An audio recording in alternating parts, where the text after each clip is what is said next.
what the pantry looks like after our pantry challenge. Now, I didn't get through as much of the stuff as I wanted, but it was I only did this challenge actively for about 3, maybe 4 weeks. Excuse me. And so there is a lot of ingredients to go through in here, and I plan on continuing to work through these ingredients the rest of the year. I'm going to try really hard to just use what I have a lot more, especially ingredient wise. But if you notice, it's like a single layer of stuff here, and it used to be like double or triple layers of things. So I can see kind of what's back in here if I need stuff. So again, it's not as like empty and bare bones as I was maybe hoping for and looking for, but we did get through a lot of stuff, and we're able to clean out some. At least a lot of the food that we have is a lot more accessible now. So here's how my pantry turned out after our pantry challenge. Now, the kids and I did go through and kind of consolidate some shelves, so these look a little bit more bare, but these are harder for me to see what is on them. I don't know, sometimes far back there, if there's cans, it can get lost a little bit. So we have just a few baking items, random stuff, and the canned goods here we kind of pulled from all of the shelves and kind of consolidated them up. Found a few things over here. Honestly, I am not, I feel like this pantry doesn't look too bad. It's not bare, obviously, but I think it got a little clean up and organized. So yeah, and I know what ingredients we have now, so that helps. Yeah, we have a lot of cut beets here. We use these to make pickled eggs, and I need to make some of those because they're delicious. We don't have a whole lot of beans. We have a little bit of soup, things like that, tomato products. So yeah, no, this is good. I'm really happy about how this looks after our pantry challenge, and it looks a lot more manageable. So let's recap a little bit. I showed you my pantries, kind of how they ended up. Excuse me, I am still trying to get over this sickness. I haven't been feeling amazing for a while, and it's still that coughing and drainage and stuff. Not fun.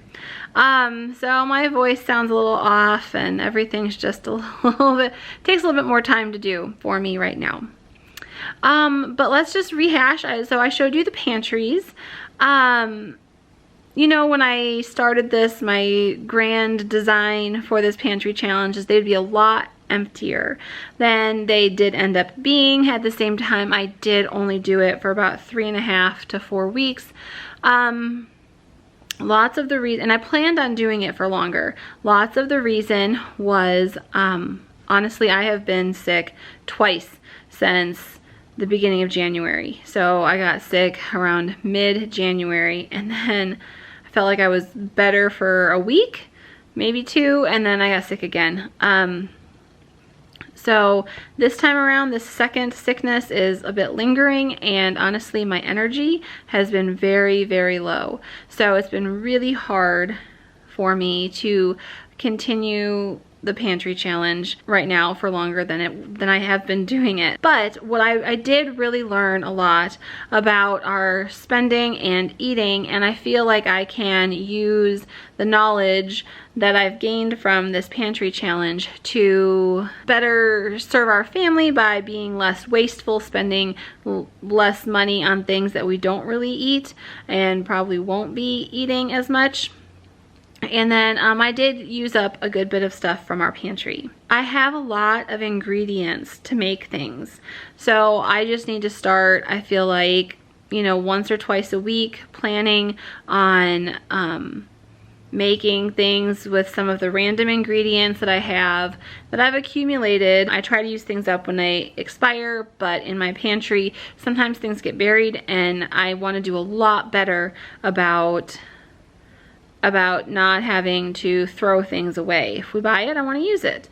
I feel like that'll save us some money too in the long run. I also want to try to plan some time in for prepping basics, things like broth, beans, and maybe certain sauces.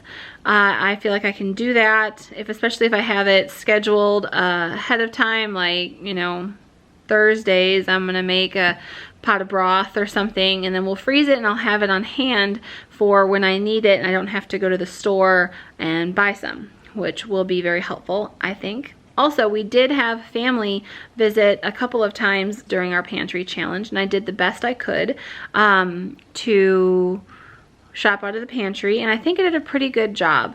We did go through a lot of food, and so we did have, you know, more food that I did go and get some more food, and people brought food, and so we were just fine on that. But it did make it a little more challenging cooking for more people, and I felt a little more overwhelmed at certain times. Also, I enjoy baking bread, but I do not enjoy having to bake all of our bread. So that is something that I am going to work myself up to. It was very overwhelming to handle all of our bread and buns and all of those like that. If you bake all your family's bread at home, you are amazing, and my hat is off to you, because it was tough. It was so hard to remember to get a loaf in the oven or to make a batch of bread for buns. I mean, it was difficult to do all of that planning. I do hope to be better at that kind of planning and more prepared, but this is definitely a journey, and I have learned a lot about all of the things that I want to do better and how I can, you know, do them a little bit better. So like I said, being kind of sick and under the weather has been difficult, and I feel like has made this even more of a challenge. I feel like if I had planned ahead of time and had a bit more staples kind of stocked up and not just clean out the pantry, I could have gone longer, but we ran out of our basics pretty quickly, and I didn't replace all of them all at once. Obviously I would buy, you know, a can of Rotel or two here and there when we ran out, but I just want to do better about managing that. So here on out, I have not figured out what I want my new grocery budget to be. Obviously, I want it as low as possible. At the same time, I still want us to have very similar quality of food. And then I also have to kind of juggle like my time, how much time I'm spending on it, and kind of what that's worth to me. I do want, you know, I do want to continue to make things from scratch, but I don't know. I'm feeling a little worn out from the pantry challenge and being sick. So I'm just I am happy with just easy food right now. When I am feeling significantly better and have my energy back, hopefully my planning and organization drive will kick in, and I will be able to come up with a plan for the future about our food and kind of how I want to do it. For now, I am just going to kind of focus on maintaining the level of less clutter and try to work on using some of the ingredients that I have uncovered in my pantry so we can still eat well and have a slightly lower grocery budget. So I wanted to thank you for watching today. I hope that if you did a pantry challenge, it was successful for you. Also, if you make your own sauces, like even like teriyaki sauce or things like that, and you have a recipe, I would love to hear it or see it. So if you wanted to share that, that would be amazing, because I am really going to try to buy less of those. One reason is my stomach does not tolerate well a bunch of sauces. I think it is the preservatives in them and maybe some of the spices, but I haven't narrowed down which spices, if it is in fact that. So if you make your own sauces or condiments, if you would let me know which ones you do and if they're pretty easy, I would love to hear about that and give those a try. So I hope you are having a wonderful day, and I will see you on the next one. Bye.